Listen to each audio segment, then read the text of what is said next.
광고 하나 할게요. 우리 참 15년 전서부터 한동대학교의 안식년으로 와서 사귀게 된 이우영 목사님, 그분이 사실은 평양과기대를 세운 거나 다름없어요. 근데 그분 딸이 내일 결혼식을 하는데 양재 온누리교회 본당에서 한답니다. 그러면 수천 명 들어가는 본당에서 하는데 거기에 텅텅 비니까 와서 제발 와서 점심 좀 먹고 가시라고. 11시에 네? 11시. 안 맞네요. 네, 11시 예배 드리고 식사. 내일 토요일. 등산복으로 가면 안 되잖아요.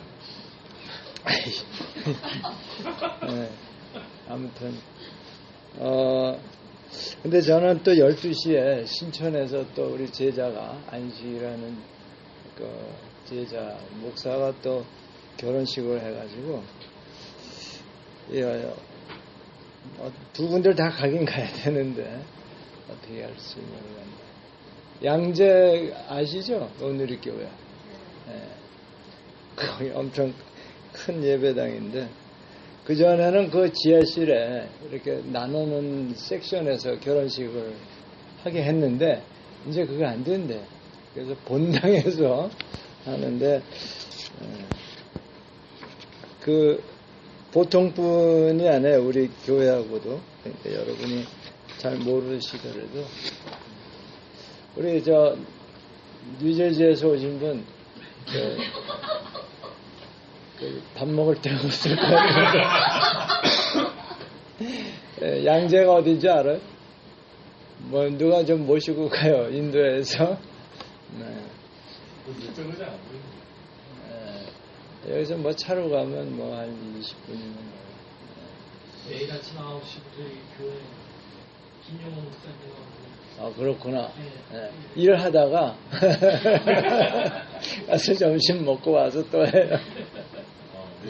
내일 공사는? 네. 예, 이걸 다 저쪽으로 옮겨서 의자를 더 넓히려고. 너는 언제 내려가냐?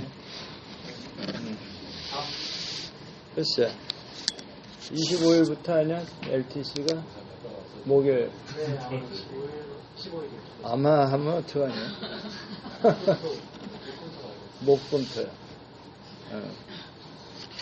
그래서 저도 이제 개학이 되기 때문에 다음 주에는 아마 김용호 목사님이 설교를 하시게 될 것 같은데 김두승 교수님한테 부탁을 했더니 좀 어려운 것 같아요. 미리 광고 드리고 오늘 아침에 그 회개에 대해서 제가 메시지를 보냈는데 어제 이제 참 애쓰는 분인데 믿어지지가 않는 그분을 내가 신방을 해서 느낀 건데, 야, 정말 믿는다는 게 이렇게 복된 거구나. 그러니까 죽음을 앞에 두고도 이게 믿는 게 그렇게 어려워. 믿고 싶대요. 근데 안 믿어져. 어때? 잘 믿어져? 아니야? 여기도 큰일 납니다.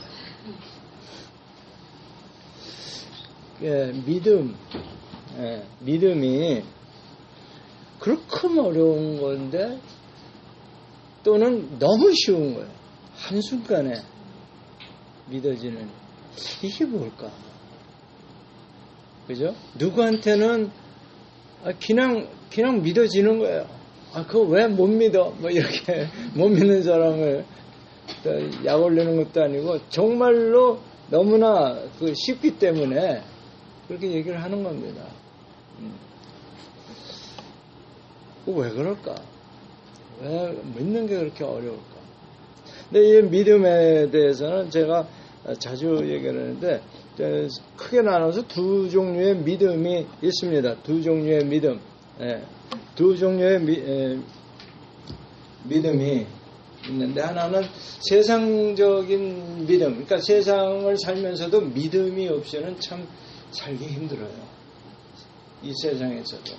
늘 얘기하듯이 이제 제가 이제 그 포항을 내려가야 되는데 KTX가 생겨서 참 다행인데 그 뭐 5-6시간 걸리는 게 2시간이면 가니까 그 기차를 탄다, KTX를 탄다. 그런 건 뭐냐면 이게 포항을 간다는 믿음이 있으니까 타는 거고 그 믿음 때문에 돈도 내고 하는 거죠. 그러니까 이 세상에서도 믿음 없이는 활동하기가 어렵습니다. 그런데 성경에서 말하는 예수를 믿는다. 는 건 이건 다른 종류의 믿음이에요. 분명히 다른 거예요. 왜냐하면 KTX를 믿든지 뭐 부모를 믿든지 친구를 믿든지 이건 눈에 보이는 걸 믿는 건데, 그죠? 근데 예수를 믿는다는 건 예수님이 안 보이는 걸 믿는 거예요. 그러니까 우선 어렵죠. 안 보이니까. 근데 사실은 보는 거를 믿어가지고 낭패 보는 경우가 사실은 더 많잖아요. 그죠? 사기당하고 뭐 속고 뭐 맨날 속이고 속고 뭐 하는 게 눈에 보이는 것 때문에 그렇지 안 보이는 것을 믿어가지고 속는 거는 별로 없는 것 같아요. 안 보이는 건 뭐가 있어요? 예수님 말고 꿈이라는 거 있고, 그죠? 희망이라는 것도 있고 미래에 대한 기대감 뭐 이런 안 보여, 그것도 안 보이는 거예요. 그런데 그것도 그렇게 뭐 100% 이 믿음의 대상은 못 됩니다. 근데 없는 것보다는 낫죠. 그런 믿음이 있어야 그래도 이 세상에서 견디죠. 그런데 예수를 믿는다. 보이지도 않고 만질 수도 없는 그런 영이신 분을 믿는다 할 때는 얼른 알아차려야 돼. 이건 차원이 다른 거구나.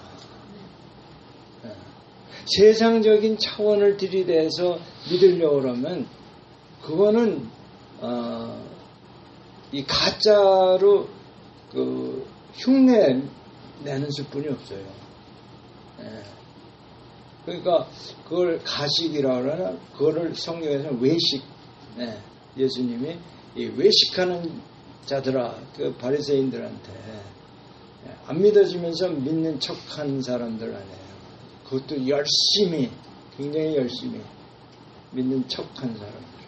자기네들이 뭘 믿는지도 모르고 자기네들은 잘 믿는다고 생각을 했어요. 근데 오늘날에도 교회에 보면 스스로 잘 믿는다고 착각하는 성도들이 꽤 있습니다. 옛날 2000년 전에 바리새인들 뿐만이 아니고 그게 혹시 나 아닌가 한번 생각해 보시기 바랍니다. 왜냐하면 우리가 신앙생활을 하면서 알게 모르게 정말 거듭난 성도로 할지라도 그런 경우가 수시로 생깁니다. 그러니까 믿음이 소위 떨어졌다, 붙었다 하는 식으로. 그러니까 믿음이 충만하면, 성령 충만하면 선이 쑥 올라가는데 이게 괜히 뭐 아무튼 안 올라가는 경우. 그럴 때 억지로 올린다. 그걸 한번 생각해 봐야 돼. 올렸다고 해서 다 뭐 잘 믿는 것도 아니기 때문에 이게 참 어려운 겁니다. 그거는 본인하고 하나님만 알아요. 또는 성령이 알게 하시면 저도 알 수 있어요. 표정만 보고도 대략은 짐작이 가죠. 자, 그런데 이 성경적 믿음을 이제 제가 말씀드리는 건데, 이걸 쉽게 얘기하려고 하면 어려운 것도 없어요. 사실은 제가 자주 예화를 드는데, 그 물속에 있던 잠자리 애벌레가 때가 돼서 이제 날개를 달고 물 바깥으로 나오잖아요. 그죠? 그랬을 때 물 밖에 나온 그 잠자리의 시각하고 물속에 있을 때 애벌레의 그 시각하고는 전혀 다른 거죠.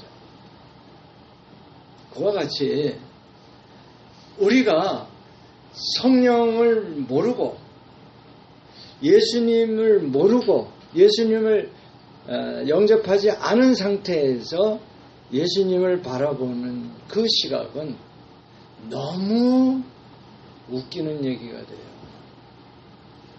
말도 안 되는 이야기들을 듣게 되는 거예요. 성경부터가 말도 안 되는 얘기들만 써 있어요. 또 목사나 뭐 전도사나 이렇게 그 예수를 전파한다는 사람의 얘기를 들어봐도 오히려 역감정이 나는 그런 얘기들을 해요. 고난이 좋은 거라는 둥, 고난을 통해서 하나님이 당신을 부른다는 둥, 너 아파봤어? 뭐 이렇게 나오는 거예요. 근데 이게 얼마나 아픈데 그따위 소리를 해. 그렇죠? 참 이게 믿음을 갖는다는 게 이렇게 어려운 것 뿐이냐 하는데 어떤 분은 또 너무 쉬워. 예? 교회 오자마자 그냥 예수님 영접하고 믿고 뭐 할렐루야 믿음이 쑥쑥쑥 그 뭐예요? 영 차원에서 자라가는 걸 볼 때 야, 이거 참 아름답죠. 그러니까 물속에 있는 그 애벌레 잠자리는 마치 뭐와 같으냐면 우리가 육신의 눈으로 보면서 영이신 예수님을 못 보는 것처럼 이 애벌레가 잠자리가 보이겠습니까? 바로 위에서 날아다녀도 그 잠자리들이 왜 개천가에 많이 있는가 했더니 그게 자기 고향 아니에요. 고향. 이 논에도 많습니다. 왜냐하면 거기 항상 물이 고여 있으니까 거기도 이제 잠자리를 많이 볼 수가 있는데 그렇게 관계가 있는 사이인데도 불구하고 잠자리의 이야기를 그 애벌레들이 들을 수가 있겠느냐.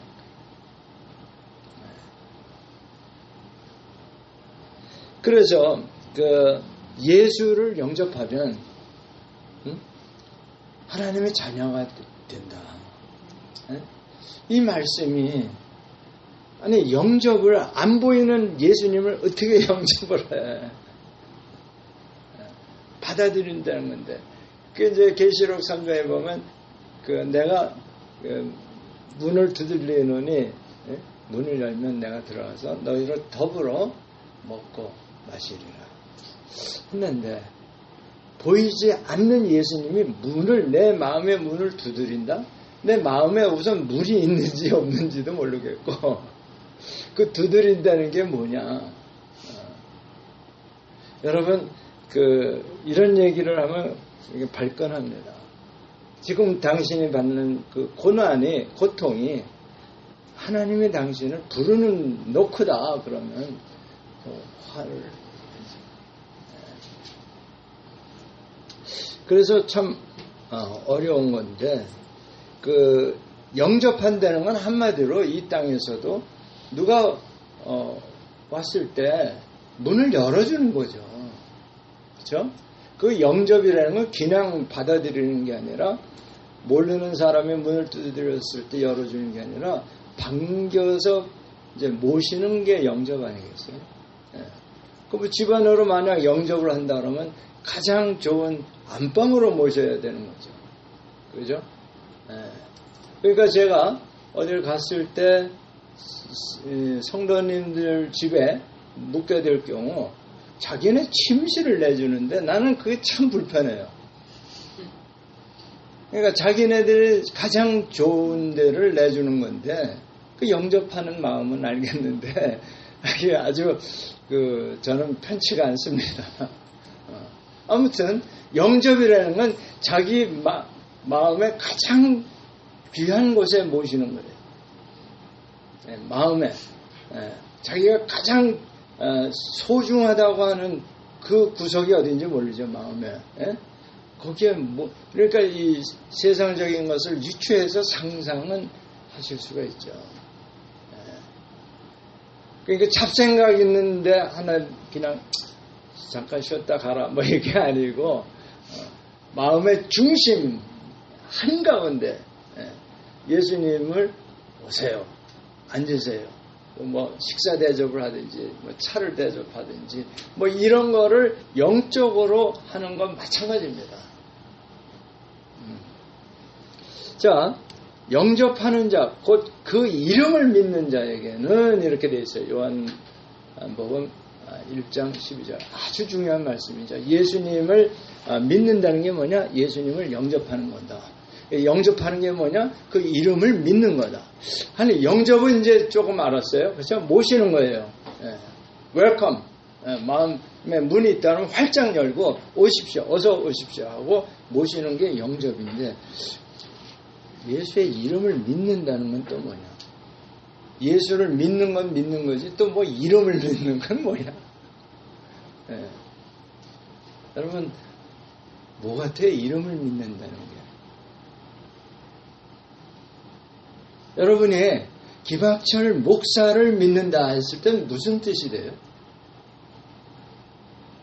안 믿으시나? 이름을 믿는다. 이름을 믿는다는 게 뭐냐? 신뢰한다. 뭘 신뢰한다는 거예요? 신뢰한다는 게 뭐예요? 네? 그게 똑같은 말 아니야. 믿는 거나 신뢰하는 거나 조금 강도가 다른가? 전적으로 의지한다. 의지한다. 싫어요. 의지하지 마.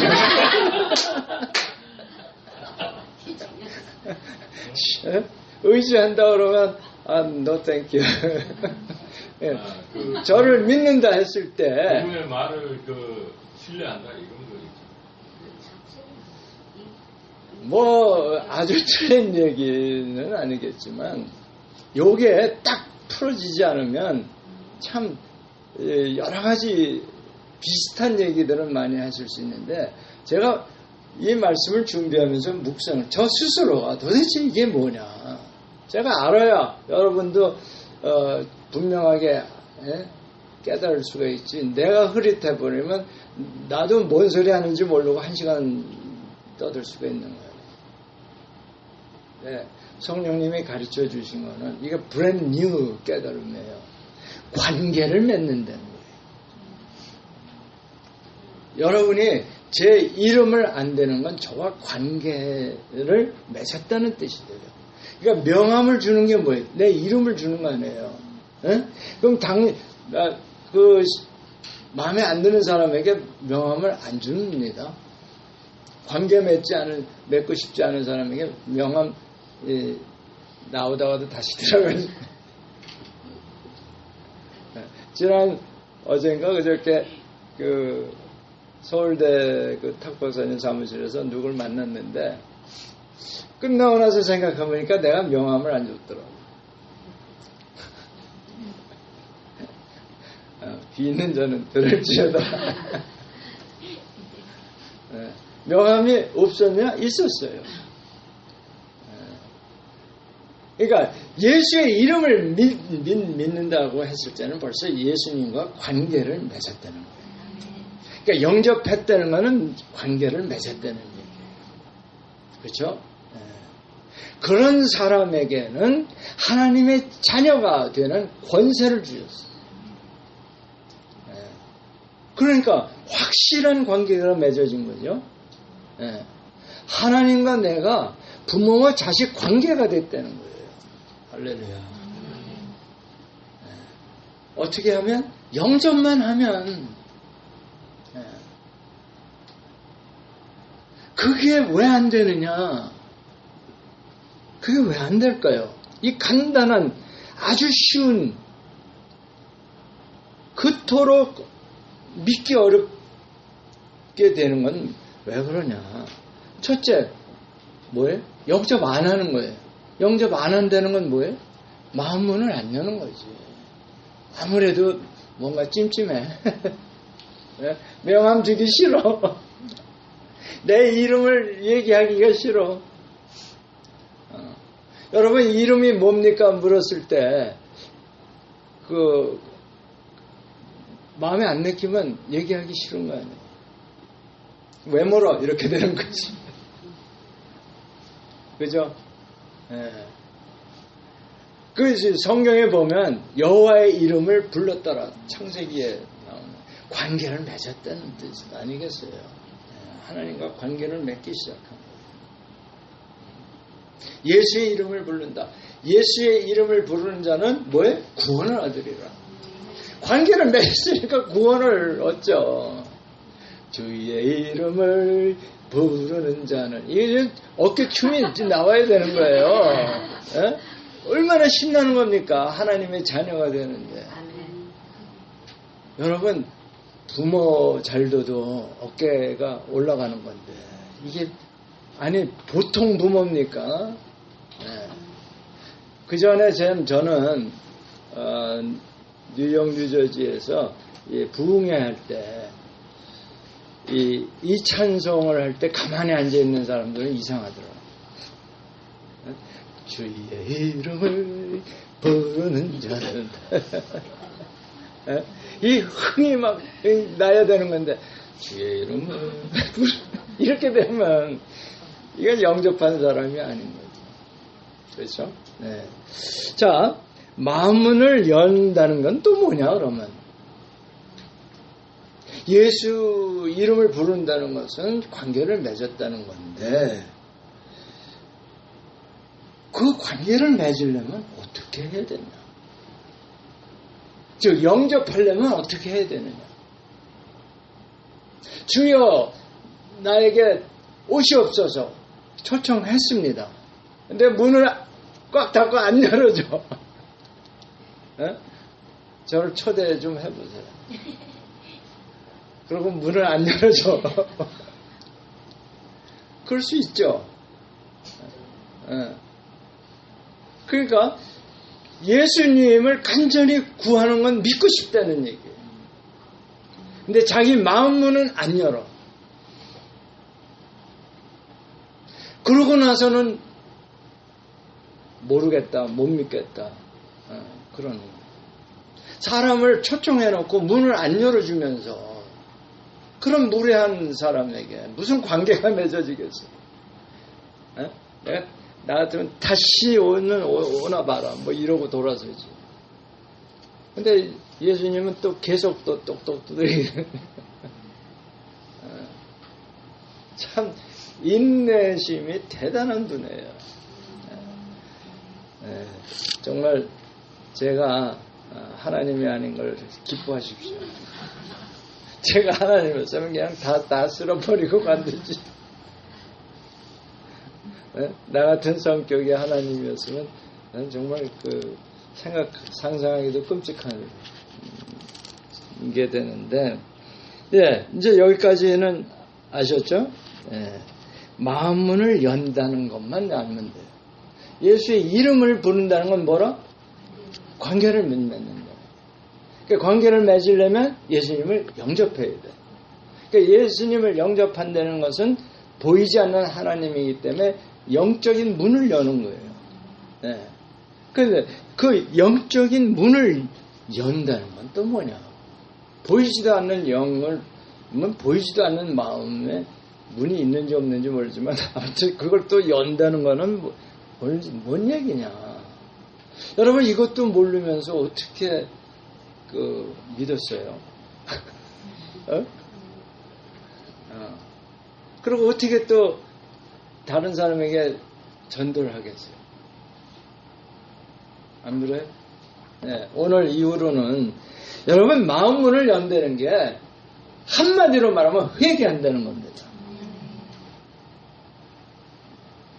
회개하지 않고 예수님의 이름을 부를 수가 없어요. 믿습니까? 네. 네. 회개 없이 믿으려고 하니까 얼마나 힘들어요. 마음문을 열지 않고 들어오십시오 하는데 그분이 들어올 수가 없는데 그분도 힘들고 나도 힘든 거예요. 마음문을 꽉 닫고 있으면서. 그게 왜 그래? 나의 그 선입관이 있어요. 견고한 진이라고 성경 말씀합니다. 지금까지 살아오면서 쌓여진 자기의 견고한 가치관, 견고한 세상관, 세상을 어떻게 살아야 되느냐는 그것이 꽉 차 있는 게 문을 꽉 닫고 있는 거나 마찬가지다. 내 생각으로 꽉 차 있는 걸 쉽게 얘기해서. 내가 살아보니까 이렇더라. 그러면 이게 차원이 다른 이야기가 진행이 될 수가 없죠. 세상적인 차원으로 계속 그 성경의 말씀을 이해하려고 하면요, 엉뚱한 해석이 됩니다. 거기에서 이제 그 부작용이 많이 나오는 건데, 자, 예수님과 그래서 관계를 맺었어요. 무슨 관계일까요? 예수님하고. 네? 예수님하고 나하고 무슨 관계가 됐어요? 네? 아버지, 형제입니다. 맏형이에요. 천국에 가면 형 이렇게 불러. 형님. 그러니까 얘네들 가끔 날 보고 형이라고 불러. 그 틀린 얘기는 아니에요. 그러니까 계시록에서도 보면 천사에게 절하지 말라는 거예요. 걔네들하고는 우리 차원이 다른 거고, 예수님하고는 우리 형제 관계인데 천사는 우리 섬기는 영이에요. 한 줄 알아야 쉽게 얘기해서 대단한 존재입니다, 여러분이. 근데 그게 또 믿어지나? 에이, 그렇다는 그냥 얘기지, 뭐. 진짜예요. 심지어는 세례 요한이 대단한 분 아닙니까? 예수님이 여자에게서 난 자 중에 가장 훌륭한 점물이라는 거 아니에요. 세례 요한. 그런데 천국에 가면 가장 낮대. 그럼 뭐예요? 우리보다 격이 낮은 거라는 얘기도 되잖아요. 그죠? 왜? 구약 시대의 사람이에요. 다른 믿음을 가지고 천국에 갔어요. 우리는 무슨 믿음을 가지고 천국에 갑니까? 무슨 믿음? 물론 예수님과 관계를 직접 맺고 가는 겁니다. 말이 되나? 뭐 그분들도 메시아 탄생을 믿고 신앙생활을 한 사람들이기 때문에 관계가 아주 없는 건 아니지만 아무튼 예수님이 그렇게 말씀을 하셔서 제가 한번 상상을 해본 건데, 자, 회개하면 이런 얘기예요. 그렇죠? 그러니까 예수를 영접하고 그의 이름을 믿는 것은 뭐냐면 회개하면 하나님의 자녀가 된다, 이런 말씀이 되겠습니다. 네. 자, 그러면 이제 포인트는 회개만 알면 돼요. 회개가 뭐냐? 회개가 뭡니까? 유턴. 그건 집에 가실 때 하시고. 죄인이다. 회개. 네. 회개가 하나님께로 세상을 향해서 달리던 거를 정말 유턴을 해서 하나님 방향을 향해서 가는 거다. 이렇게 이제 그 픽처레스크, 이제 그림으로 이렇게 설명 보통 해드리는데, 이 회개하고 싶어. 여러분 쉽죠? 회개하고 싶죠? 근데 왜 안 됩니까? 회개가. 이거 또 문제예요. 이제 회개하면 된다는 것까지는 알았는데, 왜 회개가 왜 안 돼? 이게 잘 돼요? 회개가? 이 회개만 하면 다 풀리는 겁니다. 이 회개할 때 모든 은혜가 쏟아져 나와요.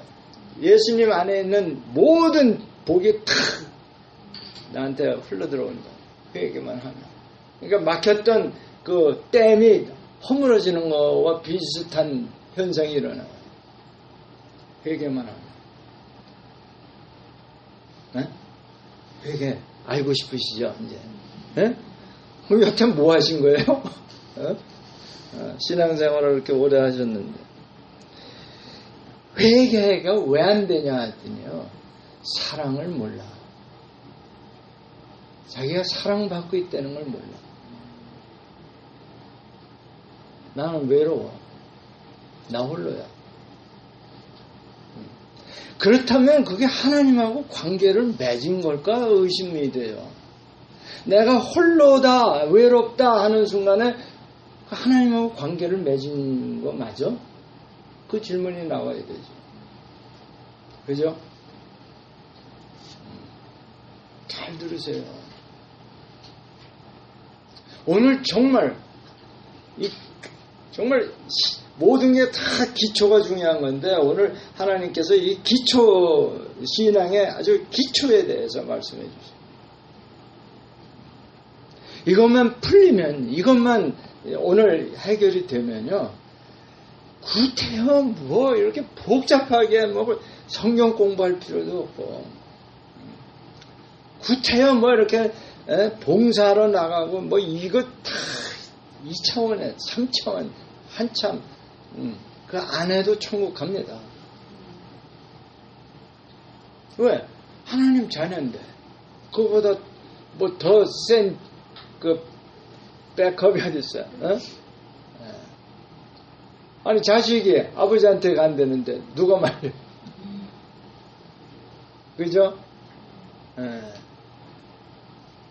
그 문제는 여러분이 자식이 아닌지도 몰라. 내가 누구인지를 몰라요. 자식이 됐음에도 불구하고 당신이 내 아버지 맞아? 뭐 이런 식으로. 하나님은 내 아버지 맞나? 그러면 손이 안 올라가는 거예요. 쑥스럽잖아. 아버지도 아는 사람에게 뭐 얼마나 쑥스러워. 뭐 아버지도 아는 사람한테 이렇게 허그하려고 그러고 뭐 환영한다고 두 손 들고 그게 바로 그런 이유입니다.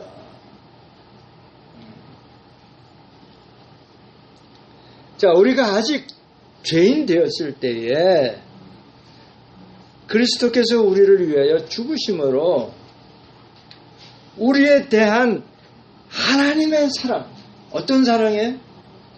구속해주는 구속적 사랑을 우리가 깨닫지 못하기 때문에 회개가 안 되는 거예요. 여러분, 회개하게 하는 그 출발점은 사랑받고 있다는 것을 깨닫기 전에는 회개가 안 됩니다.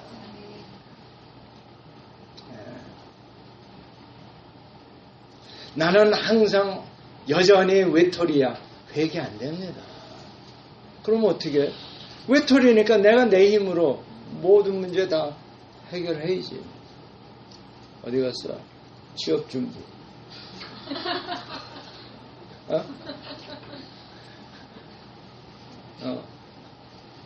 자매 능력과 노력으로 해결하려고 하죠. 잘해보세요. 세상에서는 그것도 통해. 근데 지금 우리는 무슨 얘기에? 영적인 하나님과의 관계에서. 즉 뭐예요? 천국 가는 것도 취직을 하고서 한번 생각해봐요. 천국에 취직한다. 어떻게 해야 돼요? 천국에서 뽑아줘야지 가지. 회사에서 아무리 실력 있어도 안 뽑아주면 못 들어가는 거야. 마찬가지로 천국에 들어가려면 하나님하고 관계를 맺자. 나랑 부정한 게 맺자. 뭐 이래야 당당하게 들어가는 거지. 일개 회사에 고용하는 것도 그런데, 그죠? 예. 그러니까 취직이 안 됐다. 그러면 좋다. 뭐 이렇게 생각을 하고 우리 아버지한테 가서 이럴 거야. 뭐 이렇게. 그 정말 잘 믿는 사람이에요, 그게. 뭐 되는 게 없고 뭐 어쩌고 저쩌고 뭐 궁상 떨고 그러면 그건 정말 불신앙입니다. 하나님이 여기는 들어가면 안 좋은 데인가 보다 이렇게 생각이 돌아가야 돼요. 뭐야 이게 뭐 스펙이 모자라 무슨 뭐 학벌이 뭐 스카이 대학을 안 나와서 그래 뭐 이쪽 방향으로 가면은 하나님하고 전혀 관계가 없는 이야기예요. 그러니까 하나님의 사랑 떨어져도 하나님의 사랑이 있을 거다라고 믿는 게 믿음이에요. 그렇죠? 보이지 않는 것의 실상이라고 하는 게 바로 그거예요. 내가 회사에 취직하려고 했는데 안 됐어. 뭐 근소한 차로 안 됐어. 그럼 더 약 올라. 그게 아니고 이게 하나님의 무슨 깊으신 뜻이 있을 거다. 나는 몰라. 왜냐? 그 물속에 있는 잠자리 애벌레가 하늘을 날아다니는 잠자리의 그 뜻을 알 수가 없죠. 차원이 다른 데서 사는데 마찬가지로 우리 이 세상 땅에 사는 우리가 하나님의 그 뜻을 우리가 알 수가 없기 때문에 이사야서에 보면 뭐예요? 나의 생각은 너의 생각과 다르다. 어느 정도 다르냐? 하늘에서 땅이 높음과 같이. 그러면 그 몇 단계를 올라가야 되는 건지 몰라요. 수십 차원이 다른 거예요. 근데 확실한 거 한 가지는 뭐냐면 예수님을 그 처참한 죄를 만들었다고 그랬어요. 죄인이 아닙니다. 죄가 되게 했어요. 이 made him sin. 죄 자체가 되게 고린도후서 5장에 보면은 죄 자체가 되게 하셔가지고 모든 죄를 예수에게 씌워가지고 누구든지 죄를 고백하면 바로 그 죄가 그 안에 있다는 게 되는 거예요. 그래서 사실은요, 예수님과 연합이 되는 게 내가 착한 일, 뭐 저스티스 의로운 일 이렇게 해서 연관이 되는 게 절대로 아니라는 거예요. 그거 갖고 연관이 안 돼요. 연합이 안 돼요. 관계가 안 맺어져요. 뭐에? 회개하는 게 뭐예요? 나는 죄인입니다. 내가 이러이러한 죄를 졌고 저러는 죄도 졌고 내가 보기에도 나는 죄인입니다. 이 정도 좀 낮아져야 그래? 바로 너의 그 죄 때문에 예수를 죽였다. 대신 죽게 했다. 그게 하나님 아버지의 사랑입니다. 하나뿐이 없는 나의 아들을 너 구원하기 위해서 죽음에 내줬다. 사실 얼마나 비참하게 돌아가셨어요. 인간의 죽음 중에 가장 비참한 죽음이 십자가 처형이에요. 그런데도 하나님 아버지의 사랑을 못 느끼겠다? 그럼 회개 안 되는 거예요. 한 가지 예화를 하나 들려드릴게요. 부모가 다 돌아가신 형제가 있었답니다. 형과 아우가. 근데 이제 형은 부모님처럼 뜻을 따라서 바로 옆에 있는 교회에 봉사하면서 신앙이 아주 믿음의 생활을 했는데 이 동생은 삐진 거예요. 그래가지고 그냥 막 세상적으로 막 사는 동생이. 그러니까 나쁜 짓은 골라가면서 하는. 그러다가 그게 점점 가다가 보면 살인하는 데까지 이릅니다. 헐레벌떡거리고 동생이 집 안에 뛰어들어왔는데 피가 묻은 옷을 입고 있어요.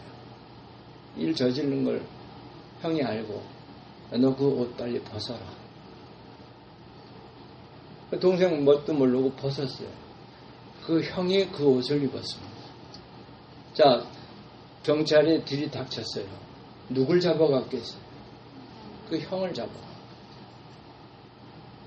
그 형의 사랑을 느낀 동생이 회개를 할까요? 안 할까요? 바로 그 케이스예요. 자기 때문에 살인의 죄를 뒤집어 쓰고 감옥소에 가서 어쩌면 사형도 당할 수 있는 그 사랑 앞에서 무릎 꿇지 않는다 그러면 그건 사람도 아니지. 그죠? 우리가 사람도 아닌 짓들을 너무 많이 하는 거예요. 그러니까 시편의 49편입니까? 이걸 깨닫지 못하면 짐승과 같다고 하는 거예요. 한번 찾아볼까요? 응?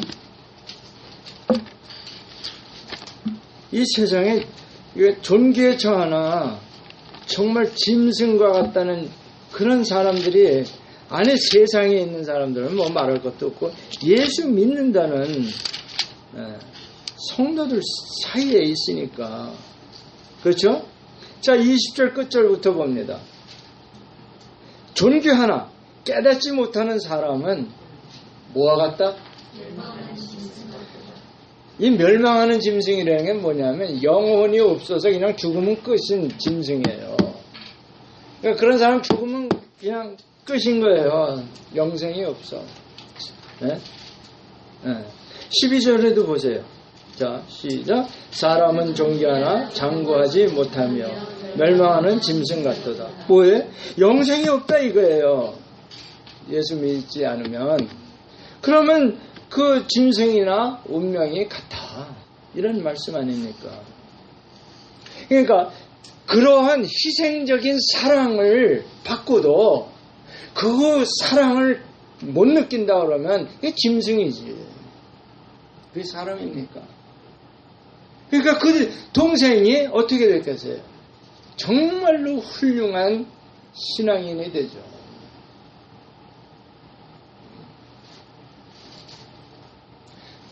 쉽게 얘기하면 이거예요.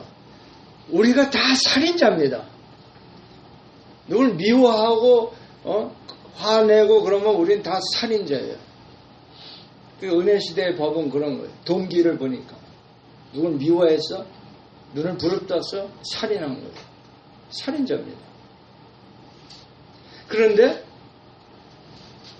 나의 그 피 묻은 옷을 예수님이 입으신 거예요. 이해됩니까? 그래서 예수님이 십자가 위에 달리시는 거예요. 사실은 그 자리에는 내가 달려야 되는 자리인데.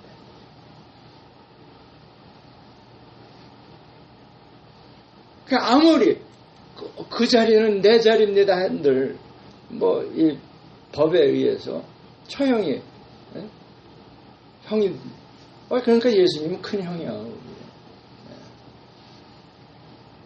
근데 이게 십자가인데 이거를 듣고도 하나님 아버지의 정말 우리 축도할 때 극진하신 하나님 아버지의 사랑, 그게 바로 그 사랑입니다. 그 사랑을 모른다고 그러면 그건 개나 짐승만도 못한 거지. 뭐 여기 짐승 갓도다 했는데 짐승만도 못한.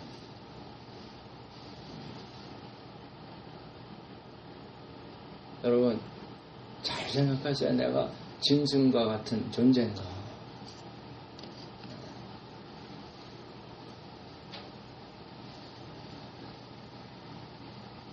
그래서 그 사랑 때문에 회개가 시작이 됩니다. 사실은 내가 죄인인데, 그렇죠? 그 동생이 사실은 내가 죄인인데 평생 그거 안 잃어버릴 거 아니에요. 못 잊죠. 사실은 내가 주인인데 예수님이 죽으셨구나. 우리 평생 그걸 잊을 수가 없는 존재입니다.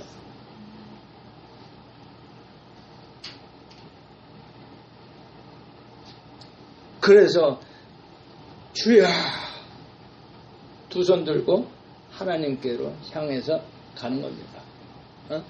두 손이 그렇게 해서 올라가는 거예요. 항복. 할 말 없습니다.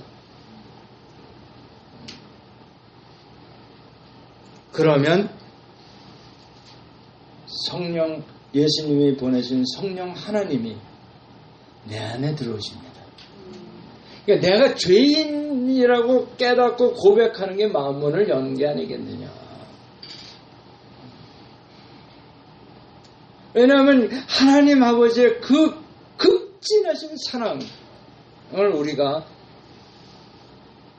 깨달으면, 그래서 어떻게 됩니까?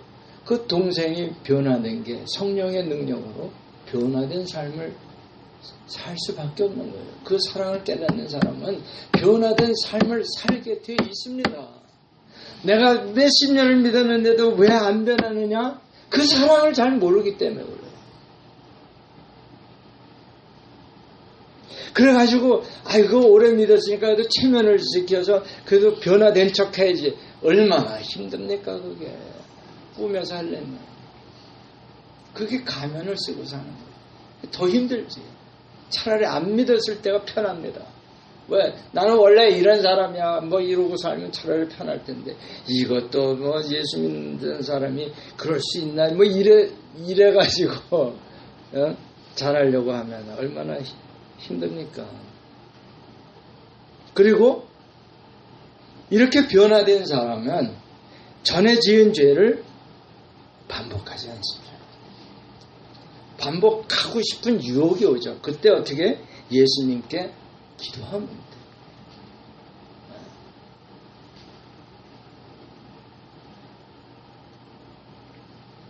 그런데 이 회개가 잘못되면요, 죄를 깨닫고 단순히 나 잘못했구나 이렇게 느껴.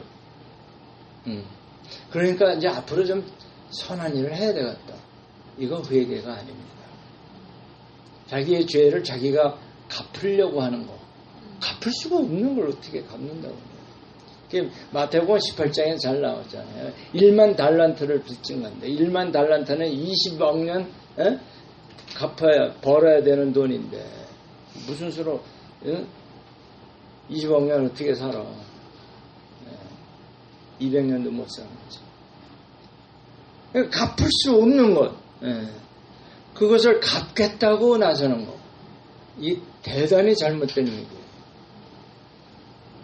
그러니까 자신이 지은 죄를 선한 일로 이렇게 메꾸어서 보상하려고 합니다. 그러니까 나쁜 짓 한 것을 어떻게 선한 걸 해서 더 플러스 마이너스 뭐 지로를 만들자 뭐 이런 생각들을 인간은 하게 되어 있습니다. 그게 세상에서 배운 터득한 지혜거든.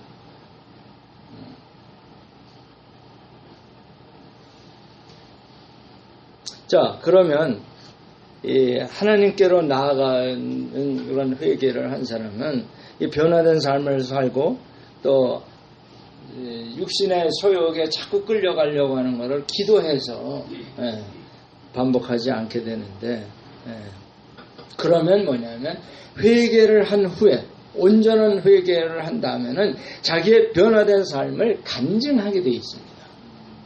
내가 과거에 이랬는데, 내가 과거에 살인자였는데, 하나님의 사랑을 깨닫고 이제는 변화돼서 내가 하나님을 정말 내 인생의 주인으로 하나님의 뜻대로 살아가려고 마음 먹었습니다.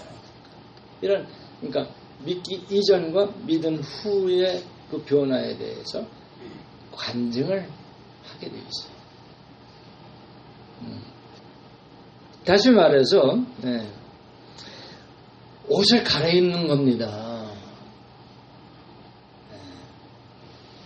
살인자의 옷을 벗어서 그리스도의 옷을 입는 거예요. 그게 어디 있어요? 갈라디아서 3장 27절에 너희가 그리스도와 합하여 세례를 받은 자는 예수 그리스도의 옷을 입었나니라. 옷 받고 입는 겁니다.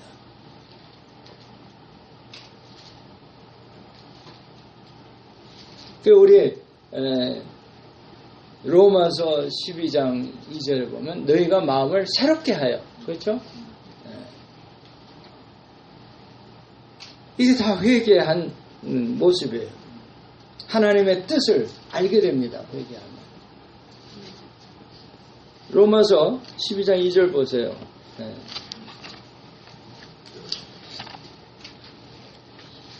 하나님의 뜻을 왜 이럴까 우리는 모를까? 회개가 제대로 안 돼서 그런 거. 12장 2절. 너희는 이 세대를 본받지 말고 오직 마음을 새롭게 함으로 변화를 받아 하나님의 선하시고 기뻐하시고 온전하신 뜻이 무엇인지 분별하도록 하라. 이 회개를 제대로 한 사람은 하나님의 뜻이 이렇게 그냥 깨달아집니다. 그러니까 우리가 말씀을 묵상할 때 하나님의 뜻이 전달되어 오는 거예요. 구태여 묻고 자시고 뭐 할 필요 없이 그냥 하나님의 뜻이 전해오는 거예요. 뭐예요? 카톡을 열면 그냥 와요.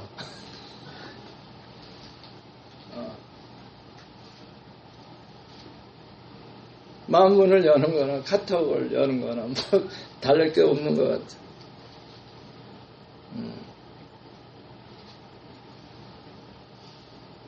그러면 하나님의 뜻대로 하는 근심을 하게 되는데 이건 구원에 이른다고 고린도후서 7장 10절에 나옵니다. 자, 회개가 어려운 이유 마저 좀 더 살펴보죠.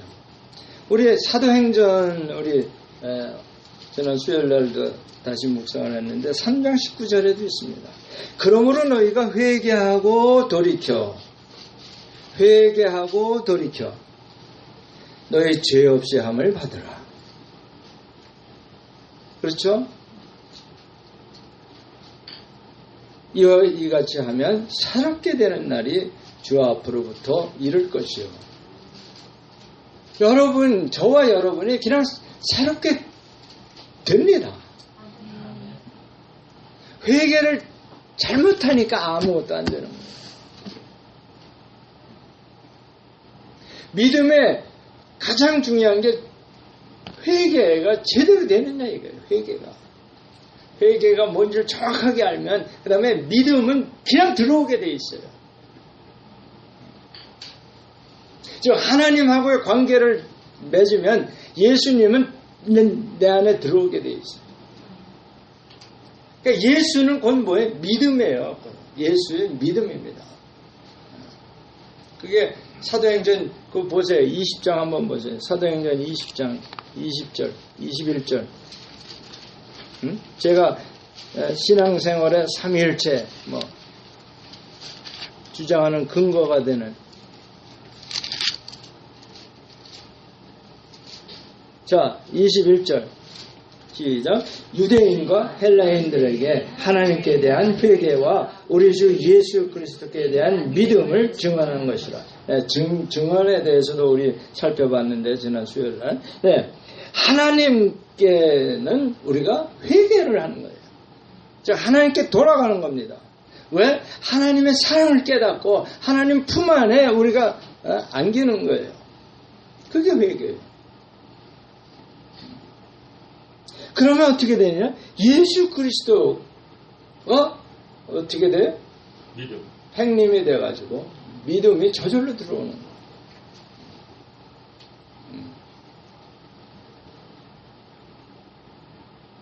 그것을 증언하게 돼 있는 거예요. 사마리아 땅끝까지 가서 증인이 되리라 하는 거예요. 하나님의 사랑을 깨달아서 회개했더니 그랬더니 예수님과 관계가 맺어졌어. 예수님의 이름을 내가 사용할 수도 있는 거예요. 관계가 맺어졌으니까. 그러니까 수영이가 딴 교수님한테 가서 뭐 이러고 저러고 얘기했을 때 내 이름을 팔아먹었어. 막 거짓말을 했어. 그럼 내가 너한테 그런 말 시킨 적 없는데? 그죠? 나하고 친해야 내 이름을 쓸 수가 있지. 때로는 내가 얘기 안 한데도 얘기한 것처럼 가서 거짓말을 했어도 내가 봐줄 수도 있어. 응? 경우에 따라서. 왜? 우리 친하니까. 사랑하니까. 근데 너무 엉뚱한 거면 너 술. 아시겠죠? 네.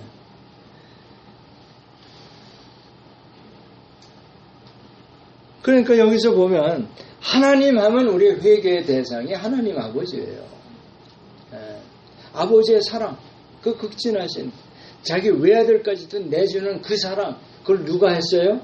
구약에 보면 아브라함이 했잖아요. 독생자 아들 외아들 이삭을 내줬잖아요. 그게 하나님의 아버지를 잘 미리 예고편을 보여준 거예요. 모리아산에서의 그 광경이에요.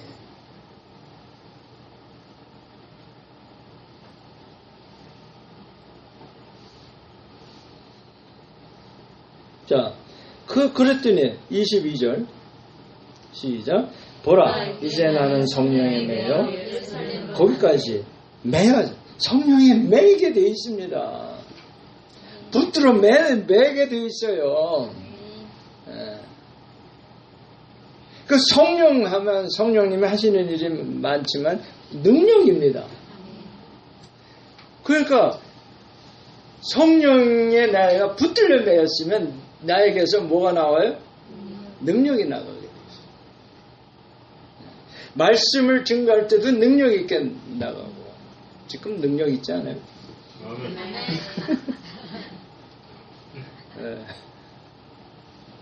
네. 말씀의 능력. 저는 이 말씀의 능력이 없었으면요, 전 벌써 고소당하고 뭐 아무튼 큰일 날 뻔한 사람이에요. 근데 그러니까 뭐예요? 하나님 하면 회개, 예수님 하면 믿음. 곧바로 믿음으로 이렇게 대치될 수 있어요. 그러니까 예수를 영접하라, 믿음을 영접하라, 뭐 이렇게 해도 틀리지 않아요. 그 다음에 성령, 순종이거든요. 메인 되는 게. 왜 우리가 말씀에 순종이 안 됩니까? 성령의 능력이 나 안에 없기 때문에. 왜 성령의 능력이 없습니까? 예수님이 내 안에 꽉 차 있지가 않아. 왜 예수님이 내 안에 꽉 차 있지 않습니까? 하나님과의 관계가, 사랑 관계가 약해요. 즉 회개를 제대로 하나님 아버지 앞에 안 한 거예요. 죄를 깨달았지만 그걸 반드시 입으로 시인하고 고백해야 되는 거예요. 뭐 그렇다고 치고 넘어갈 수가 없는 거예요. 그래서 믿음이란 뭐예요? 들으면서 믿음이 나고 그걸 입으로 시인할 때 구원을 얻으리라. 그러니까 통성기도가 굉장히 중요한 거예요. 자, 회개의 어려운 걸 마지막으로 한번 다시 살펴보고, 그게 뭐냐 하면요, 우리 인간에게도 의의가 있습니다. 그렇죠? 안 믿는 사람들도 의로운 행동을 하는 걸 우리 가끔 봐요. 네? 그 양심이라는 것도 하나님이 넣어줬기 때문에, 그 인간의 의의가 하나님이 인정하시는 의로 착각을 하기 때문에 그래요. 그건 하나님이 뭐라고 그러냐면 옷은 옷인데 더러운 옷이다. 의는 의인데 더러운 의야. 하나님이 받으실 수가 없는, 인정할 수가 없는 의다 이거예요. 내가 뭘 좀 이렇게 착한 일을 했다고 해서 그게 하나님이 그래 너 참 의로운 사람이다라고 말을 못하세요. 그래서 우리 고 김봉원 목사님은 욥이 의인이라고 하나님이 말한 적이 없다. 죄를 짓지 않는 사람이다. 뭐 이렇게 표현됐지. 예? 예. 하나님의 의라는 것은 정말 이건 완벽한 의입니다. 흠잡을 수 없는 perfect한 righteousness. 예. 그래서 이사야서 64장 6절에 보면 이 사람의 의는 더러운 사실은 옷이 아니라 이런 신발 밑에 까는 이 라그예요, 라그. 먼지 잔뜩 쌓이는. 그 다음에 왜 회개가 안 되냐면 비교의식 때문에 내가 그래도 저 사람보다는 내가 낫지. 저 사람보다는 난 착해. 이것 때문에 회개가 안 되는 거예요. 자기가 정말 그 죄인으로 태어났다는 걸 못 깨닫는 거예요. 왜 못 깨달아요? 왜 못 깨달아요? 그거 깨달았다고 해서 뭐 특별히 다른 건 아닙니다. 왜 못 깨닫는다고요? 쉽게 말하면 원죄가 있다는 걸 모르는 건데 왜 원죄가 있다는 걸 모를까요? 기준이 인간 기준으로 보기 때문에 자기는 괜찮은 사람. 인간과 인간을 비교하기 때문에.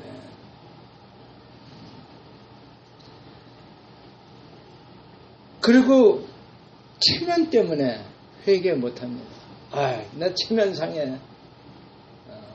사람들 앞에서 창피하게 무슨 죄인이요 이렇게 소리칠 수 없어. 그런데 그 베드로나 누구나 이렇게 예수 제자인 볼 때는 예수를 탁 만났을 때 첫 번째 고백이 나는 죄인으로서이다. 하나님 앞에 서면 자기가 죄인이라는 걸 알지 못할 수가 없어요.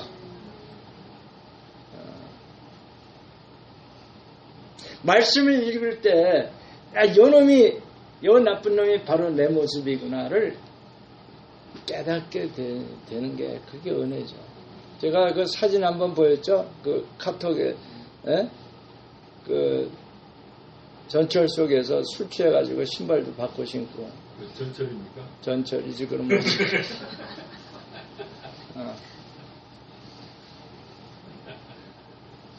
그런데 그 모습이 나라는 걸 깨달게 돼요. 그게 회개한 사람이에요. 태도예요. 네, 제가 그랬습니다. 아니 뭐 원래 그런 거 말고 지금 얘기해. 지금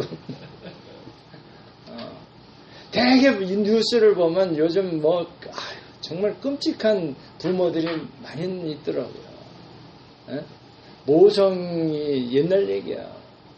모성이 없어진 거예요. 그 성경대로 자식이 아비를 죽이고 아비가 자식을 죽이는 시대가 된 것 같아요. 근데 그걸 보면서 그럼 내 안에는 저런 생각이 전혀 없을까? 정말 은혜로 그런 상황이 안 만들어졌기 때문에 그런 대로 뭐 이렇게 지내는 거지. 정말 나도 이 뚜껑이 열리면 똑같을 거 아니에요. 네. 그러면서 내가 그런 거는 무슨 뭐 살기가 힘들어서 그렇고 뭐 때문에 그렇고 뭐 변명들 하는 거. 회개할 사람이 아닙니다. 내가 좀 부유한 집에 태어났더라면 뭐 이러는 거. 이건 이런 마음 태도를 가진 사람은 회개 못합니다. 다 남의 탓이야.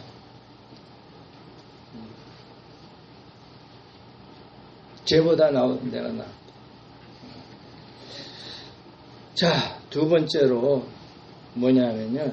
죄의 그 중독성이 있기 때문에 무슨 병이든 뭐든 간에 중독이 됐다. 사람의 힘으로 못 고칩니다. 중독이 된 사람을 무슨 심리학 사이카이어트리스트한테 가서 고쳐졌다는 소리를 내가 들어본 적이 없어요. 상담, 소위 상담. 그래서 내가 미움받을 짓을 많이 했어요. 한동대 처음에 가가지고 그때 이제 그 상담 심리학부가 생기기 전에 상담 교수들이 한 2명 있었어요. 그래 그분들에게 아니 그 고쳐지지도 않는 걸 왜 가르치고 있냐. 자기네들도 인정해요. 상담으로 해서 고쳐지지 않습니다. 상담을 하면 왜 하느냐? 뭐가 문제라는 것을 찾아내는 데는 아주 유용해요. 아, 이 사람이 이런 문제가 있구나. 차번에. 근데 그거를 치료를 해야 되는데 그게 마음에 짜진 거는요. 세상에 어느 것으로도 아물지가 않습니다. 아무런 것 같은데도 나중에 보면 또 그게 발작 재발을 해요. 왜 그럴까요? 이게 붙은 적이 없어요. 살은 찢어지면 부러지면 어떻게든 붙어요. 아무튼. 근데 마음이 찢어진 건 안 붙더라. 옛날에 상처받은 거 그게 비슷한 상황이 되면 그대로 발작을 합니다. 팩도는 그게 이제 뚜껑 열린다는 게 아마 그런 걸 얘기하는 것 같아요. 많은 사람들이 어려서부터 자라면서 상처들을 정말 무수하게 받고 자라더라고요. 그 상처난 것을 치료할 방법은 예수의 피뿐이 없습니다. 아멘. 회개하고 예수님 영접해서 성령의 능력으로 그게 고쳐지는 거지, 아무는 거지. 인간적인 어떤 지식이나 약물로 되는 게 아니에요. 약물로는 어떻게 하도 발작들을 하니까 뭐에 주사 놔가지고 잠자게 만드는 것뿐이 없어요. 마취제나 마찬가지. 그래가지고 그게 발광하는 거를 좀 조용하게 만드는 것이 치료가 아니에요. 제 주위에 그 정신병으로 고생하는 사람들이 몇 명 있었는데 평생 고치질 못합니다. 정말 집안 망합니다. 그 죄의 중독성.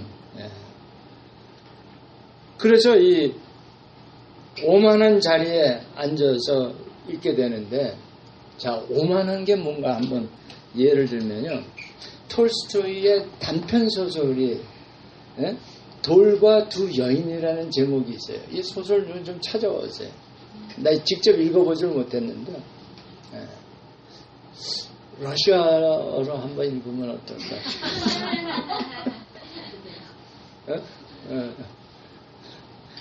시인이가 와야 되는데. 아니, 걔가 읽으면 소용없고 내가 읽어야지. 자, 그게 뭐냐면요. 두 여인이 괴로워서 동네 할아버지, 그 소위 이제 현자 같은 할아버지가 소설에 있었던 모양이에요. 그래서 찾아가서 고민을 털어놓습니다. 상담하는 거예요. 근데 한 여인은 이게 남편을 버리고 이혼하고 어쩌고 이렇게 해서 정말 마음에 큰 그 죄책감을 가지고 갔어요. 근데 한 여인은 별로 그렇게 남에게 이렇게 책망 들을 만한 그런 그 실수나 이런 죄를 지은 게 별로 생각이 안 나. 그런데 마음은 무거워. 그러니까 둘이 다 찾아와서 이제 상담을 하는 거야. 지혜를 얻자고. 그랬더니 이 할아버지가 첫 번째 그 여인에게는 너는 바깥에 나가서 큰 돌을 들고 오는데 네가 정말 들 수 없을 정도로 제일 큰 돌을 들고 와라. 응? 두 번째 여인에게는 별로 난 뭐 그렇게 문제되는 게 없습니다. 근데 마음은 좀 찜찜하고 그 사람에겐 자루를 하나 주고 너는 가서 조그만 돌들을 여기다 다 한가득 채워서 가지고 와라. 그런데 조금 있으니까 어떻게 됐겠어요? 큰 돌을 가져오라는 사람은 조금 있다 금방 큰 돌을 하나 낑낑거리고 들어왔어요. 이 작은 돌을 담아서 한 자루 채워서 오라고 한 여인은 이게 암만 기다려도 안 나타나는 거예요. 그래서 결론은 이것입니다. 자기가 큰 죄를 졌다고 하는 사람은 아주 회개하기가 쉬운 거예요. 자기가 뭘 잘못했는지 금방 깨닫는 거예요. 나는 죄인에 틀림없다. 남이 보기에도 그렇고 내가 스스로 보기에도 나는 죄인이야. 이런 사람은 어떻게 금방 회개할 수 있죠. 근데 이 할아버지가 뭐라고 그러냐면 거기서 끝나지 않고 자 한참 기다려서 둘 다 왔어요. 자 이제는 각자 그 돌을 주순 데다 되돌려 놓고 와라. 그러니까 이 큰 돌을 가지고 온 여인은 어떻게 낑낑거리면서도 금방 갖다 놓고 왔는데 이 잔돌을 주워온 여인은 포기해요. 그걸 어떻게 알아? 어디서 뭘 주워왔는지, 에? 언제 어디서 무슨 죄를 졌는지 기억할 수가 없는 거예요. 잘 생각해 보세요. 역시 톨스토이야. 에? 우리가 죄 짓는 게 그렇다는 거예요. 나는 그래도 저 사람보다 낫다고 하는 사람이 이 잔돌 주워오는 여인과 똑같은 거예요. 회개를 할 수가 없어. 갖다 놀 수가 없는 거예요. 기억도 안 나는데 무슨 죄를 짓는 거죠. 자, 여러분 차라리 큰 죄를 짓는 게 낫겠죠? 그게 로마서 5장 끝절이에요. 죄가 많은 곳에 은혜가 더하도다. 그게 뭐예요? 이 큰 돌을 가져왔다는 건 자기가 깨닫는 거 아니에요. 내가 무슨 죄를 졌다는 거를. 그죠? 그러니까 죄가 크면은 그거 얼른 깨달을 수가 있죠. 그러니까 그러면 나도 강도지신이라도 하고 올 걸 이런. 에? 사람 한 돌 죽이고 올 걸 그럴 필요 없어요. 이거는 깨닫는 거에 방점이 있는 거지.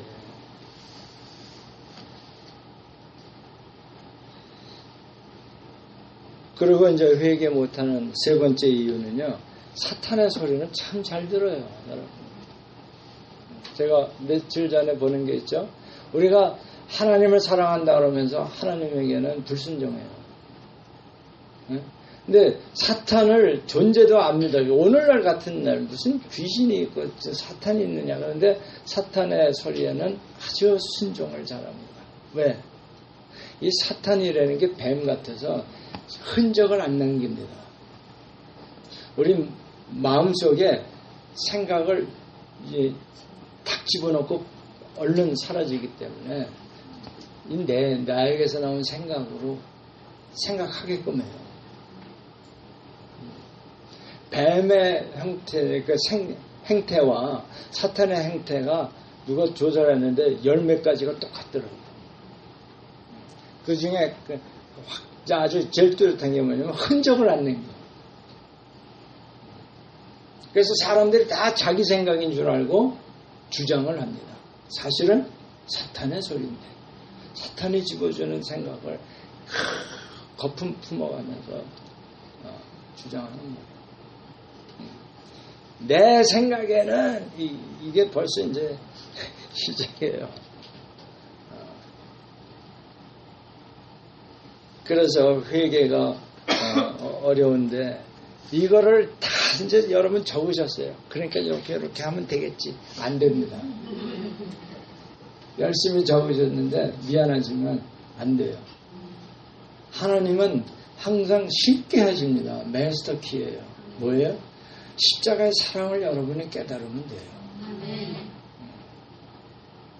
정말 하나님이 나를 위해서 이렇게 사랑했구나. 이거 깨달으면 그러면 그 다음은 저절로 됩니다. 아멘? 네. 자, 그래서 우리가 찬정의 십자가 왜 그렇게 십자가를 부르냐면 그게 얼티미트한 사랑이에요. 하나님의 사랑. 정말 아가페라고 하는 게 십자가 위에서 이루어진 겁니다.